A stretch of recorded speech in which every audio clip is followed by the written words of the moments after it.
The secret love part 10 കടക്കാം. ആദ്യത്തെ ഒരു പടി കൂടി അവരുടെ അടുത്തേക്ക് വന്നു. ശേഷം അവരുടെ കണ്ണുകളിലേക്ക് നോക്കിക്കൊണ്ട് പതുക്കെ പറഞ്ഞു, നീ തന്നെയാണ് യഥാർത്ഥ അഞ്ജലി. ആ വാക്കുകൾ കേട്ട നിമിഷം അഞ്ജലിയുടെ കണ്ണുകളിൽ ഭയം നിറഞ്ഞു. ആരാണ് നിങ്ങളോട് ഇതൊക്കെ പറഞ്ഞത്? ആദ്യത്തെ പോക്കറ്റിൽ നിന്ന് ഫോൺ പുറത്തെടുത്തു. അവൻ സ്ക്രീനിലുണ്ടായിരുന്ന ചിത്രം തുറന്ന് അവൾക്ക് നേരെ നീട്ടി.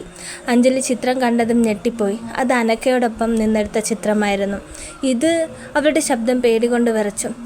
ഈ ഫോട്ടോ ആദ്യത്തെ അവൾ സൂക്ഷിച്ചു നോക്കി. ഈ ഫോട്ടോ കണ്ട ശേഷമാണ് എനിക്കെല്ലാം മനസ്സിലായത്. ഒരു അജ്ഞാതനാണെന്ന് ഇതെനിക്ക് അയച്ചത്.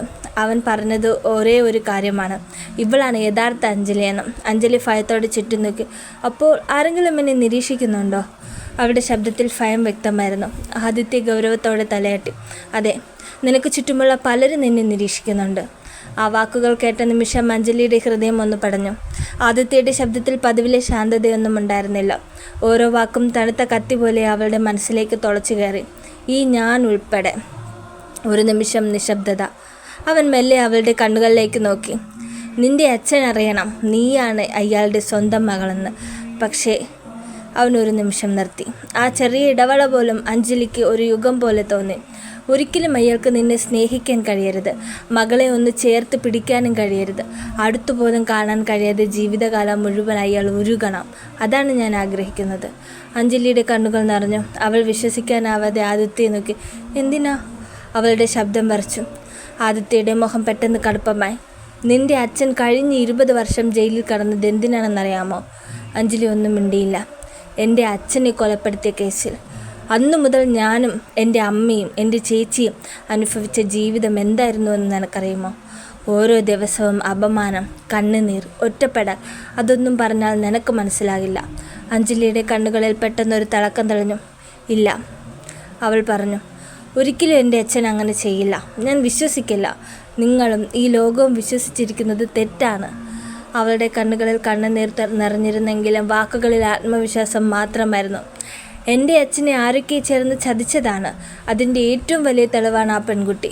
ഒരു നിമിഷം ആദ്യത്തെ അവളെ തന്നെ നോക്കി നിന്നു. പിന്നെ അവൻ്റെ ചുണ്ടിൽ ഒരു പരിഹാസ ചിരി വിരിഞ്ഞു. അത് പതിയെ അട്ടഹാസമായി മാറി. ശരിയാണ്, അവൻ തണുത്ത സ്വരത്തിൽ പറഞ്ഞു. പക്ഷേ അയാൾ അന്ന് ചെയ്ത തെറ്റിൻ്റെ ശിക്ഷയാണ് ഇന്ന് പലരും പല രീതിയിൽ അയാളോട് കാണിക്കുന്നത്. അവൻ മെല്ലെ അഞ്ജലിയുടെ അടുത്തേക്ക് നടന്നു. അവൻ്റെ കണ്ണുകളിൽ പ്രതികാരത്തിൻ്റെ തീ ആളിക്കത്തുകയായിരുന്നു. ഞാനും കാത്തിരിക്കുകയാണ്. ഓരോ വാക്കും അവൻ ഊന്നി പറഞ്ഞു.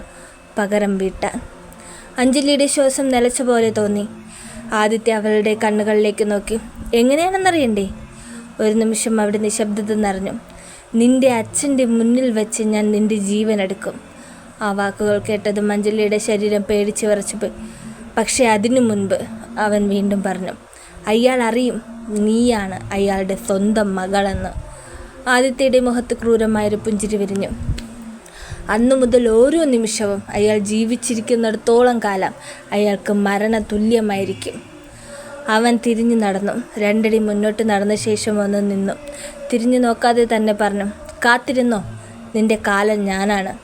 ആ വാക്കുകൾ വായുവിൽ മുഴങ്ങി നിന്നു. ആദിത്യ അവിടെ നിന്ന് നടന്നകന്നു. അഞ്ജലി തകർന്ന മനസ്സോടെ അവൻ പോകുന്നത് നോക്കി നിന്നു. എന്നാൽ അവരാരും അറിയാതെ കുറച്ച് അകലെയുള്ള പഴയ മതിലിൻ്റെ മറവിൽ ഒരാൾ നിന്നിരുന്നു. ആദ്യം മുതൽ അവസാനം വരെ നടന്ന ഓരോ സംഭാഷണവും അയാൾ കേട്ടിരുന്നു. അഞ്ജലി നടന്നതെല്ലാം അനക്കയോട് പറഞ്ഞു. ആദിത്യ പറഞ്ഞ ഓരോ വാക്കും, അവൻ്റെ കണ്ണുകളിലെ പ്രതികാരവും, അവസാനം പറഞ്ഞ ഭീഷണിയും ഒന്നും വിടാതെ അവൾ വിവരിച്ചു. പറഞ്ഞു തീർന്നപ്പോൾ അഞ്ജലിയുടെ ശബ്ദം ഇടറിയിരുന്നു. അവളുടെ കൈകൾ ചെറുതായി വിറയ്ക്കുന്നുണ്ടായിരുന്നു. എല്ലാം കേട്ട അനക കുറച്ചു നേരം ഒന്നും മിണ്ടിയില്ല. അവളുടെ മുഖത്ത് ഞെട്ടലും ഭയവും ഒരുപോലെ നിറഞ്ഞു നിന്നു. അഞ്ജലി, അവൾ പതിയെ വിളിച്ചു. നീ സ്നേഹിക്കുന്നത് നിന്റെ കാലനെ തന്നെയാണല്ലോ. ആ വാക്കുകൾ കേട്ടപ്പോൾ അഞ്ജലി തലകുനിച്ചു. കണ്ണുകളിൽ കണ്ണുനീർ നിറഞ്ഞെങ്കിലും അവൾ അതിനെ തടഞ്ഞു നിർത്താൻ ശ്രമിച്ചു. അനഘ അവളുടെ കൈകളിൽ മുറുകെ പിടിച്ചു. ഇനി ഒരു നിമിഷം പോലും ആ വീട്ടിൽ നിൽക്കരുത്. എല്ലാവരോടും സത്യം തുറന്നു പറയും. നീ ആരാണെന്നും എന്താണ് നടക്കുന്നതെന്നും എല്ലാം പറയും. അതിനുശേഷം എങ്ങോട്ടെങ്കിലും മാറിപ്പോ. കുറച്ചു നാൾ ഒളിഞ്ഞിരിക്കെ. ഇപ്പോൾ അതല്ലാതെ വേറെ ഒരു വഴിയും കാണുന്നില്ല. അഞ്ജലി ഒരു നിമിഷം അനഘയുടെ മുഖത്തേക്ക് നോക്കി. പിന്നെ ചുണ്ടിൽ വേദന നിറഞ്ഞൊരു പുഞ്ചിരി വിരിഞ്ഞു. ഒളിച്ചോടാനോ? അവൾ സ്വയം ചോദിക്കുന്നത് പോലെ പതിയെ പറഞ്ഞു. അങ്ങനെ ഒളിച്ചോടിയാണ് ഒരിക്കൽ ഞാൻ എൻ്റെ ജീവിതം രക്ഷിച്ചത്. അവളുടെ കണ്ണുകളെ ഭൂതകാലത്തിലേക്ക് സഞ്ചരിച്ചു. പക്ഷേ ആ ഒളിച്ചോട്ടത്തിൻ്റെ വിലയായി എനിക്ക് നഷ്ടമായത് എൻ്റെ അച്ഛനെയാണ്. കണ്ണുകളിൽ നിന്നൊരു തുള്ളി കണ്ണുനീർ കവിളിലൂടെ ഒഴുകിയിറങ്ങി. ഒരു മകൾക്ക് കിട്ടേണ്ട അച്ഛൻ്റെ സ്നേഹം, സാമീപ്യം, ഒരു സുരക്ഷിതമായ ബാല്യം എല്ലാം എനിക്ക് നഷ്ടമായി. അവൾ കണ്ണുനീർ തുടച്ചു മാറ്റി. ഇത്തവണ അവളുടെ മുഖത്ത് ഉറച്ചൊരു തീരുമാനമുണ്ടായിരുന്നു. ഇനിയില്ല, അവൾ പതിയെ പറഞ്ഞു. ഇനി ഒരു ഒളിച്ചോട്ടം എൻ്റെ ജീവിതത്തിലില്ല. അനഘ ഭയത്തോടെ അവളെ നോക്കി. അഞ്ജലി, നീ എന്താണ് പറയുന്നത്? അഞ്ജലി ഒരു ദീർഘനിശ്വാസം എടുത്തു. മരണം. ആ വാക്ക് പറയുമ്പോൾ പോലും അവളുടെ ശബ്ദം ശാന്തമായിരുന്നു. അതിനെ എൻ്റെ ജീവനേക്കാൾ കൂടുതൽ ഞാൻ സ്നേഹിക്കുന്ന എൻ്റെ പ്രിയപ്പെട്ടവൻ്റെ കൈകളിൽ നിന്നാണെങ്കിലും ഞാനത് 2 കൈയും നീട്ടി സ്വീകരിക്കും. അനഘ ഞെട്ടലോടെ അവളുടെ വായ പൊത്തി. എന്തൊക്കെയാണ് നീ പറയുന്നത്? അഞ്ജലി കണ്ണുകൾ അടച്ചു. പക്ഷേ അവൾ വീണ്ടും പതിയെ പറഞ്ഞു, എൻ്റെ അച്ഛൻ. ആ ഒരു വാക്കിൽ തന്നെ അവളുടെ മുഴുവൻ വേദനയും നിറഞ്ഞിരുന്നു. അച്ഛൻ എന്തെങ്കിലും സംഭവിക്കുമോ എന്ന ഭയമാണ് എന്നെ ഓരോ നിമിഷവും കൊല്ലുന്നത്. അവൾ പൊട്ടിക്കരഞ്ഞു. 20 വർഷത്തിന് ശേഷം വിധി എനിക്ക് അച്ഛനെ തിരികെ തന്നതാണ്. ഇപ്പോൾ വീണ്ടും അദ്ദേഹത്തെ നഷ്ടപ്പെടുത്താൻ എനിക്ക് കഴിയില്ല. അനഘ ഉടൻ അഞ്ജലിയെ ചേർത്ത് പിടിച്ചു. നീ ഇങ്ങനെ തളരരുത്. അവളുടെ മുടിയിൽ തലോടിക്കൊണ്ട് അനഘ പറഞ്ഞു. നമുക്ക് എന്തെങ്കിലും വഴി കണ്ടെത്താം. അഞ്ജലി ഒന്നും മിണ്ടിയില്ല. അവൾ അനഘയുടെ തോളിൽ മുഖം ചേർത്ത് കണ്ണുകൾ അടച്ചു. പക്ഷേ അവളുടെ മനസ്സിൽ മുഴങ്ങിക്കൊണ്ടിരുന്നത് ആദിത്യയുടെ അവസാന വാക്കുകൾ മാത്രമായിരുന്നു. കാത്തിരുന്നോ, നിന്റെ കാലം ഞാനാണ്. ആ വാക്കുകൾ ഓരോ നിമിഷവും അവളുടെ ഹൃദയത്തെ കീറി മുറിച്ചുകൊണ്ടിരുന്നു. വീട്ടിലേക്ക് മടങ്ങിയെത്തിയിട്ടും അഞ്ജലിയുടെ മനസ്സ് ശാന്തമായിരുന്നില്ല. ആദിത്യ പറഞ്ഞ ഓരോ വാക്കുകളും അവളുടെ മനസ്സിൽ വീണ്ടും വീണ്ടും മുഴങ്ങിക്കൊണ്ടിരുന്നു. നിന്റെ അച്ഛൻ്റെ മുന്നിൽ വെച്ച് ഞാൻ നിന്റെ ജീവൻ എടുക്കും. ആ ഓർമ്മ മാത്രം മതി അവളുടെ ശരീരത്തിലാകെ ഒരു വിറയൽ പടരാൻ. റൂമിലേക്ക് കയറി അവൾ കട്ടിലിൻ്റെ അരികിലിരുന്ന ഫോൺ എടുത്തു. അല്പനേരം അത് കയ്യിൽ പിടിച്ചിരുന്ന അവൾ എന്തോ ആലോചിച്ചു. പിന്നെ മെല്ലെ ആ നമ്പർ ഡയൽ ചെയ്തു. ആദിത്യ അറിയാതെ മറ്റൊരു പേരിൽ അവനോട് സംസാരിക്കുന്ന ആ സീക്രട്ട് ലവർ. ഫോൺ റിങ് ചെയ്തു. ഒരു റിങ്ങിനുള്ളിൽ തന്നെ കോൾ എടുത്തു. ഹലോ. ആദിത്യയുടെ ശബ്ദം കേട്ടതും അഞ്ജലിയുടെ ചുണ്ടിൽ അറിയാതെ ഒരു ചെറിയ പുഞ്ചിരി വിരിഞ്ഞു. ഞാൻ കരുതി ഇന്ന് സാർ കോൾ എടുക്കില്ലെന്ന്. മറുവശത്ത് ചെറുചിരി കേട്ടു. അതെന്താ അങ്ങനെ തോന്നിയത്? അഞ്ജലി മനഃപൂർവ്വം കളിയാക്കുന്ന സ്വരത്തിൽ പറഞ്ഞു. ഇന്ന് കണ്ടിരുന്നല്ലോ. ഒരു നിമിഷം നിശബ്ദത. സാർ ഉത്സവത്തിലായിരുന്നില്ലേ? ആദിത്യ ഒന്ന് ഞെട്ടി. അവൻ അതിശയത്തോടെ ചോദിച്ചു. അതെ. പക്ഷെ നീ എവിടെയായിരുന്നു? ഞാൻ കണ്ടില്ലല്ലോ. അഞ്ജലി മെല്ലെ ചിരിച്ചു. അതെങ്ങനെ കാണാനാണ്? അവൾ മനഃപൂർവ്വം ഒന്ന് നിർത്തി. സാർ അപ്പോൾ മറ്റൊരു പെൺകുട്ടിയോട് സംസാരിക്കുകയായിരുന്നില്ലേ? ആദിത്യയുടെ നെഞ്ചിലൂടെ ഒരു മിന്നൽ പാഞ്ഞു പോയതുപോലെ തന്നെ. അപ്പോൾ അഞ്ജലിയോട് സംസാരിച്ചത് ആ പെൺകുട്ടി കണ്ടിരിക്കുന്നു. അവൻ പെട്ടെന്ന് സ്വയം നിയന്ത്രിച്ചു. ഓ അതോ? അവൻ നിസ്സാരമെന്ന പോലെ ചിരിച്ചു. അത് ഞങ്ങളുടെ വീടിനടുത്തുള്ള കുട്ടിയാണ്. അഞ്ജലി ഉടനെ ചോദിച്ചു. വീടിനടുത്തുള്ള കുട്ടിയാണെങ്കിൽ ഇത്രയും അടുത്തുനിന്ന് സംസാരിക്കേണ്ട കാര്യമെന്താ? അവളുടെ ശബ്ദത്തിൽ ചെറിയൊരു പരിഭവം കലർന്നതുപോലെ അവന് തോന്നി. അതുമല്ല, ആ കുട്ടിയുടെ കയ്യിൽ പിടിക്കുന്നതും കണ്ടല്ലോ. ആ വാക്കുകൾ കേട്ടതും ആദിത്യയുടെ മുഖം കടുത്തു. അവൻ്റെ ശബ്ദത്തിൽ പെട്ടെന്ന് ദേഷ്യം നിറഞ്ഞു. താൻ അതൊക്കെ എന്തിനാണ് അറിയുന്നത്? അഞ്ജലി ഒരു നിമിഷം നിശബ്ദമായി. അത് ഞാൻ വെറുതെ നോക്ക്, അവൻ ഇടയ്ക്ക് കയറി പറഞ്ഞു. അതെൻ്റെ പേഴ്സണൽ കാര്യമാണ്. അതിൽ മറ്റാരും ഇടപെടേണ്ട ആവശ്യമില്ല. ആ വാക്കുകൾ അഞ്ജലിയുടെ ഹൃദയത്തിൽ ആഴത്തിൽ തറച്ചു. അല്പനേരം അവൾ ഒന്നും മിണ്ടിയില്ല. ശേഷം വിറയ്ക്കുന്ന ശബ്ദത്തിൽ ചോദിച്ചു. അപ്പോൾ അവൾ ഒന്ന് നിർത്തി. സാറിന് ആ പെൺകുട്ടി ഇഷ്ടമാണോ? ആ ചോദ്യമൊന്ന് മതി ആദിത്യയുടെ ക്ഷമ നശിക്കാൻ. താൻ എന്തൊക്കെയാണ് ഈ ചോദിക്കുന്നത്? അവൻ ദേഷ്യത്തോടെ പറഞ്ഞു. ഞാൻ താൻ കരുതുന്ന പോലെയുള്ള ആളല്ല. എനിക്കെന്തെങ്കിലും ഒരു പെൺകുട്ടിയോട് ഇഷ്ടം തോന്നിയാൽ അത് തുറന്നു പറയാനുള്ള ധൈര്യം എനിക്കുണ്ട്. ഒളിച്ചു വെക്കുകയോ നാടകം കളിക്കുകയോ ഞാൻ ചെയ്യില്ല. ആ വാക്കുകൾ കേട്ട് അഞ്ജലിയുടെ കണ്ണുകൾ നിറഞ്ഞു. ആദിത്യ വീണ്ടും സംസാരിച്ചു. പിന്നെ അവൻ്റെ ശബ്ദം വീണ്ടും ഗൗരവമായി. തന്നെ ഞാൻ വളരെ വേഗം കണ്ടെത്തും. ആ വാക്കുകളിൽ ഒരു വെല്ലുവിളി ഉണ്ടായിരുന്നു. അന്ന് നേരിൽ കണ്ടിട്ട് സംസാരിക്കാം. അതും പറഞ്ഞു ഒരു നിമിഷം പോലും കാത്തു നിൽക്കാതെ ആദിത്യ കോൾ കട്ട് ചെയ്തു. ഫോണിൽ കോൾ എൻഡഡ് എന്ന സന്ദേശം തെളിഞ്ഞു. അഞ്ജലി കുറച്ചു നേരം ഫോൺ ചെവിയോട് ചേർത്ത് പിടിച്ച് തന്നെ നിന്നു. ശേഷം പതിയെ അത് താഴ്ത്തി. അവരുടെ കണ്ണുകളിൽ നിന്ന് കണ്ണുനീർ ധാരധാരയായി ഒഴുകി. കണ്ടെത്തുമല്ലോ, അവൾ സ്വയം പതിയെ പറഞ്ഞു. പക്ഷേ എന്നെ കണ്ടെത്തുമ്പോൾ എന്നെ ജീവനോടെ കാണാൻ കഴിയുമോ ആദിത്യ? അതും പറഞ്ഞ് അവൾ തിരിഞ്ഞു. പക്ഷേ തിരിഞ്ഞ നിമിഷം തന്നെ അവളുടെ കാലുകൾ നിശ്ചലമായി. വാതിലിന് സമീപം കൈകൾ നെഞ്ചിൽ കെട്ടി ആരവ് നിൽക്കുകയായിരുന്നു. അവൻ്റെ മുഖത്ത് ഞെട്ടലും ആശങ്കയും ഒരുപോലെ നിറഞ്ഞിരുന്നു. ഏട്ടാ, മറക്കുന്ന ശബ്ദത്തിൽ അവൾ വിളിച്ചു.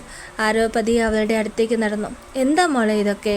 അവൻ്റെ ശബ്ദത്തിൽ വേദന നിറഞ്ഞിരുന്നു. എനിക്കൊന്നും മനസ്സിലാകുന്നില്ല. അഞ്ജലി തല കുനിച്ചു. ഇന്ന് ക്ഷേത്രത്തിൽ വെച്ച് ആദിത്യ നിന്നോട് ദേഷ്യപ്പെടുന്നത് ഞാൻ കണ്ടു. അവൻ ഒരു നിമിഷം നിർത്തി. ഇപ്പോഴിതാ നീ അവനെ വേറൊരു നമ്പറിൽ നിന്ന് വിളിക്കുന്നു. അഞ്ജലിയുടെ കണ്ണുകൾ വീണ്ടും നിറഞ്ഞു. ആരവ അവളെ തന്നെ നോക്കി നിന്നു. അപ്പോൾ അവൻ മെല്ലെ ചോദിച്ചു, ആദിത്യ എപ്പോഴും പറഞ്ഞുകൊണ്ടിരുന്ന ആ രഹസ്യ പെൺകുട്ടി, അവൻ ഇടയ്ക്കിടയ്ക്ക് വിളിക്കുന്ന ആ പെൺകുട്ടി? അവൻ ആ ഒരു ദീർഘനിശ്വാസം എടുത്തു. അത് നീയാണല്ലേ? അഞ്ജലിക്ക് മറുപടി പറയാൻ കഴിഞ്ഞില്ല. അവളുടെ നിശബ്ദത തന്നെ ഉത്തരമായിരുന്നു. ആരവ് കുറച്ചു നേരം കണ്ണടച്ചു നിന്നു. പിന്നെ വീണ്ടും സംസാരിച്ചു. അഞ്ജലി, എനിക്കൊന്നും മനസ്സിലാകുന്നില്ല. അവൻ്റെ ശബ്ദം പതറി. 10 വർഷം മുൻപാണ് ഞങ്ങൾ നിന്നെ കണ്ടത്. ആ ഓർമ്മകൾ അവൻ്റെ മനസ്സിലേക്ക് ഓടിയെത്തി. ഒരു ട്രെയിനിൽ ചെറിയൊരു ബാഗ് മാത്രം നെഞ്ചോട് ചേർത്ത് പിടിച്ച് ആരുമില്ലാതെ ഉറങ്ങിക്കിടക്കുകയായിരുന്നു നീ. ചുറ്റും അന്വേഷിച്ചു, ആരും വന്നില്ല. ഒടുവിൽ ഒറ്റയ്ക്കായിരുന്നു നിന്നെ ഞങ്ങൾ ഞങ്ങളുടെ കൂടെ കൂട്ടി. അവൻ സ്നേഹത്തോടെ അഞ്ജലിയുടെ തോളിൽ കൈവച്ചു. അന്നു മുതൽ നീ ഞങ്ങളുടെ വീട്ടിലെ മകളാണ്. അവൻ്റെ കണ്ണുകൾ നിറഞ്ഞിരുന്നു. പക്ഷേ ഇന്നാണ് എനിക്ക് മനസ്സിലാവുന്നത്, നീ ഇത്രയും വർഷം എന്തൊക്കെയോ ഉള്ളിൽ ഒളിപ്പിച്ചാണ് ജീവിച്ചതെന്ന്. അവൻ മെല്ലെ ചോദിച്ചു. ഇനി പറയേ, നീ യഥാർത്ഥത്തിൽ ആരാണ്? നിന്റെ ഭൂതകാലം എന്താണ്? എന്തിനാണ് ആദിത്യ നിന്നെ കൊല്ലുമെന്ന് പറയുന്നത്? നിങ്ങൾ തമ്മിൽ എന്താണ് സംഭവിച്ചത്? ആ ചോദ്യങ്ങൾ കേട്ടതും അഞ്ജലിയുടെ നിയന്ത്രണം പൂർണ്ണമായും നഷ്ടമായി. ഏട്ടാ എന്ന് വിളിച്ചുകൊണ്ട് അവൾ പൊട്ടിക്കരഞ്ഞു. കരച്ചിലിനിടയിലൂടെ അവൾ ആ ആരവിൻ്റെ നെഞ്ചിലേക്ക് വീണു. ആരവ് അവളെ ചേർത്ത് പിടിച്ച്. കരയണ്ട, എന്താണെങ്കിലും ഈ ഞാനുണ്ടാകും കൂടെ. ഇനി ഒന്നും വിളിക്കണ്ട. അഞ്ജലി കണ്ണുനീർ തുടച്ചുകൊണ്ട് പതിയെ സംസാരിക്കാൻ തുടങ്ങി.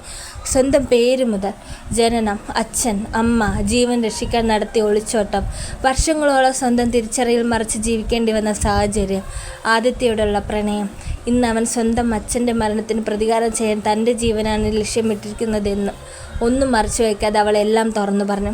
ഓരോ സത്യവും കേൾക്കുമ്പോൾ ആരവൻ്റെ മുഖം കൂടുതൽ വിളറി. അവസാനം അഞ്ജലി പറഞ്ഞത് കേട്ടപ്പോൾ അവൻ്റെ കൈകൾ അറിയാതെ മുറുകി. അഞ്ജലി പറഞ്ഞതെല്ലാം കേട്ട ശേഷം ആരവ് കുറച്ചു നേരം ഒന്നും മിണ്ടിയില്ല. അവൻ്റെ മനസ്സാകെ കലങ്ങിപ്പോയിരുന്നു. താൻ സ്വന്തം അനിയത്തി പോലെ സ്നേഹിച്ച ആ പെൺകുട്ടി ഇത്രയും വലിയൊരു വേദന ഒറ്റയ്ക്ക് ചുമന്നാണ് ഇത്രയും വർഷം ജീവിച്ചതെന്ന് അവന് വിശ്വസിക്കാൻ പോലും കഴിഞ്ഞില്ല. പതിയെ അവൻ അഞ്ജലിയുടെ കണ്ണുനീർ തുടച്ചു മാറ്റി. മോളെ, സ്നേഹം നിറഞ്ഞ ശബ്ദത്തിൽ അവൻ വിളിച്ചു. നിന്നെ അവനൊന്നും ചെയ്യില്ല. അഞ്ജലി അവനെ നോക്കി. ഞാൻ ആദിത്യയോട് സംസാരിക്കാം. അവൻ ദേഷ്യത്തിലാണിപ്പോൾ. സത്യം അറിയുമ്പോൾ എല്ലാം ശരിയാകും. അഞ്ജലി ഉടനെ തലയാട്ടി. ഇല്ല ഏട്ടാ, സംസാരിച്ചാൽ തീരുന്ന പ്രശ്നമല്ല ഇത്. അവൾ പതിയെ എഴുന്നേറ്റ് ജനലരികിലേക്ക് നടന്നു. പുറത്തേക്ക് നോക്കിക്കൊണ്ട് പറഞ്ഞു. ആദിത്യ വിശ്വസിക്കുന്നത് എൻ്റെ അച്ഛനാണ് അദ്ദേഹത്തിൻ്റെ അച്ഛനെ കൊന്നതെന്നാണ്. ആ വിശ്വാസം മാറണമെങ്കിൽ വാക്കുകൾ മാത്രം പോരാ. അവൾ തിരിഞ്ഞ് ആരവിനെ നോക്കി. എൻ്റെ അച്ഛൻ തെറ്റ് ചെയ്തിട്ടില്ലെന്ന് തെളിയിക്കുന്ന തെളിവ് വേണം. ആ തെളിവ് കിട്ടുന്നത് വരെ ആദിത്യ ഒരിക്കലും മാറില്ല. ഇനി എൻ്റെ ജീവിതത്തിൽ ഒരു ലക്ഷ്യമേ ഉള്ളൂ, എൻ്റെ അച്ഛൻ്റെ നിരപരാധിത്വം തെളിയിക്കുക. ആരവ് അവളുടെ വാക്കുകൾ ശ്രദ്ധയോടെ കേട്ടു. ശേഷം അവളുടെ അടുത്തേക്ക് നടന്ന് അവളുടെ തോളിൽ കൈവച്ച്. ഇല്ല മോളെ. അവൻ്റെ ശബ്ദത്തിൽ ഒരു ഏട്ടൻ്റെ കരുതൽ നിറഞ്ഞിരുന്നു. നീ ഇനി ഇതിൽ ഒറ്റയ്ക്കിറങ്ങണ്ട. നിൻ്റെ അച്ഛൻ്റെ ഭൂതകാലം, അവൻ ഓരോ വാക്കും ഊന്നി പറഞ്ഞു, ഞാൻ കണ്ടെത്തും. ആ കേസിൽ യഥാർത്ഥത്തിൽ എന്താണ് നടന്നത്, ആരാണ് കുറ്റവാളി, ആരാണ് നിൻ്റെ അച്ഛനെ ചതിച്ചത്, എല്ലാം ഞാൻ അന്വേഷിക്കും. അഞ്ജലി എന്തോ പറയാൻ ശ്രമിച്ചെങ്കിൽ ആരവ അവളെ തടഞ്ഞു. അവൻ അവളുടെ നെറ്റിയിൽ സ്നേഹത്തോടെ തലോടി. നിന്നെ രക്ഷിക്കേണ്ടത് എൻ്റെ ഉത്തരവാദിത്തമാണ്. നിന്നെ എല്ലാവരിൽ നിന്നും ഞാൻ രക്ഷിക്കും. ആ വാക്കുകൾ കേട്ടപ്പോൾ അഞ്ജലിയുടെ കണ്ണുകൾ വീണ്ടും നിറഞ്ഞു. ആരവ അവൾക്കൊരു ധൈര്യം പകർന്ന പുഞ്ചിരി സമ്മാനിച്ചു. പിന്നെ അവൻ്റെ മുഖം ഗൗരവമായി. മനസ്സിലൊരു ഉറച്ച തീരുമാനം രൂപപ്പെട്ടിരുന്നു. എന്ത് വില കൊടുത്തും ആ 20 വർഷം പഴക്കമുള്ള കേസിൻ്റെ സത്യം കണ്ടെത്തണം. അതുമാത്രമാണ് അഞ്ജലിയും അവളുടെ അച്ഛനെയും രക്ഷിക്കാനുള്ള ഏക മാർഗം. ഒന്നുകൂടി അഞ്ജലിയെ നോക്കിയ ശേഷം ആരവ് പതിയെ വാതിലിലേക്ക് നടന്നു. വാതിൽ തുറന്ന് പുറത്തേക്ക് ഇറങ്ങുമ്പോൾ അവൻ്റെ ചുവടുകളിൽ മുമ്പൊരിക്കലുമില്ലാത്ത ദൃഢനിശ്ചയം പ്രകടമായിരുന്നു. തുടരും.